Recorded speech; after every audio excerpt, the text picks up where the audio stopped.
OG musical concert ఏదైతే ఉందో ఇది చాలా భారీ ఎత్తున జరగబోతోంది ఇక్కడ ఈవెంట్. ఈ ఈవెంట్‌కి సంబంధించి ఇప్పటికే ఎవరెవరికి గెస్ట్‌లకి మీరు ఇన్విటేషన్స్ ఇచ్చారు ఏంటండి? ఈ రోజున ఓజీ విషయంలో నిజంగా చెప్పుకోవాలంటే సినిమా చలనచిత్రంలో ఉన్న ప్రతి ఒక్కరికి ఇన్విటేషన్ పంపడం జరిగింది దానయ్య గారు. ఇలా పవన్ కళ్యాణ్ గారి నుంచి కూడా కాదు.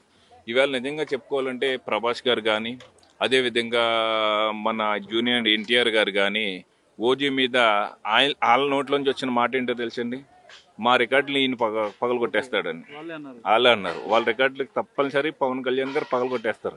అందుకే వాళ్ళందరూ కలిసి పవన్ కళ్యాణ్ గారు షూటింగ్ జరుగుతున్నప్పుడు వాళ్ళ మనసులోంచి భావాన్ని స్పష్టంగా వ్యక్తపరిచారు. ప్రపంచ రికార్డు మా తెలుగు చలనచిత్రం మేమందరూ గర్వపడే వ్యక్తి పవన్ కళ్యాణ్ గారు. పవన్ కళ్యాణ్ గారు చలనచిత్రానికి ఎప్పుడు ఉండాలి. ఆయన రాజకీయ నాయకుడు, ముఖ్యమంత్రి అయినా కానీ తెలుగు చలనచిత్రానికి ఒక హీరోగా ఎప్పుడు ఉండాలని చెప్పి, ఎవర్ గ్రీన్ హీరో ఎవరంటే పవన్ కళ్యాణ్ గారు అని చెప్పి అలా అభిప్రాయాలు. ప్రతి హీరో ఇష్టపడే వ్యక్తి ఎవరంటే పవన్ కళ్యాణ్ గారు. ఎందుకంటే అతనికి స్వార్థం లేదు, ఎవరిని ఇబ్బంది పెట్టే వ్యక్తి కాదు, అందరినీ కలిపికిని మనస్తత్వం ఉన్న ఏకైక వ్యక్తి. తను ఏది ఆశించడు. ఒకరితో మాట్లాడుతుంటే చాలా మంది స్వార్థం ఉంటుంది, ఎటువంటి స్వార్థం లేని తాను తగ్గించుకుని ఎదుటివాడిని గెలిపించే వ్యక్తి పవన్ కళ్యాణ్ గారు. అంతకంటే వ్యక్తి ఈ ప్రపంచంలో ఎవరు లేరు.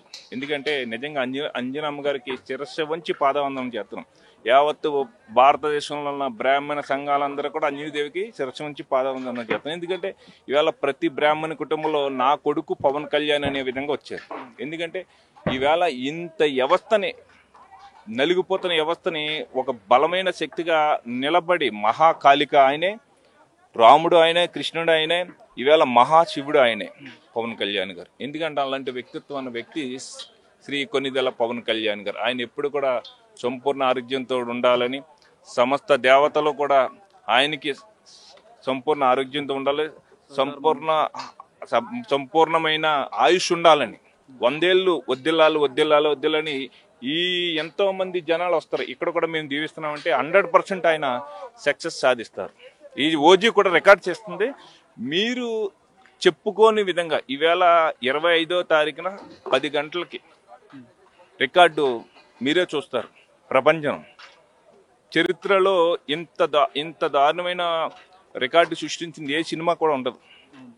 టాలీవుడ్, బాలీవుడ్, హాలీవుడ్ కూడా ఎక్కడ ఉండదు. అలాంటి స్టేజ్లో వెళ్తుంది. ఎందుకంటే ఆ టైప్లో తెలుగు రాష్ట్రాలు అనేది పవన్ కళ్యాణ్ అభిమానులు ఉంటారు. ఇలా దక్షిణాదిలో ఉన్న హీరోలు దరిదాపు ఉత్తరాదిలో మనం వెళ్ళాలంటే చాలా ఇబ్బంది. ఉత్తరాదిలో ఉన్న ఎంపీలు కూడా చాలా ఇబ్బంది పెడతారు. అలాంటిది ఒక్క పవన్ కళ్యాణ్ చూసేటప్పటికి ఏ ఎంపీ అయినా సరే 2 చేతులు పెట్టి నమస్కారం పెడతారు. అంత స్థాయికి తెలుగువాడుగా మనం గర్వించదగ్గ విషయం ఏంటంటే, పార్లమెంటరీ సాక్షిగా చాలా చోట్ల జరిగిన విషయాలు.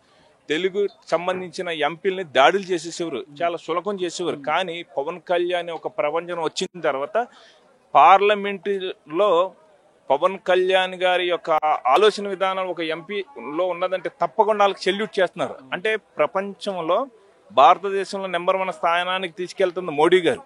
అలాంటి పరిస్థితుల్లో ఇవాళ భారతదేశంలో తెలుగు రాష్ట్రాలుగా తెలుగువాడిగా ఉత్తరాదిలో ఒక తెలుగువాడికి గౌరవం పెరిగిందంటే ఓన్లీ పవన్ కళ్యాణ్ గారు.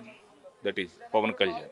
పవన్ కళ్యాణ్కి నాపే శక్తి ఎవరు కాదండి. ఆయన ఎప్పటికైనా దేశ ప్రధాని అవుతున్నారో ఇది తదాస్తు దేవతలకు చెప్తున్నారు. ఈ దేశ ప్రధానిగా ఉత్తరప్రదేశ్ ముఖ్యమంత్రి యోగి ఆదిత్యనాథ్ గారి తర్వాత నెక్స్ట్ ఛాన్స్ అవ్వేది ఓన్లీ పవన్ కళ్యాణ్.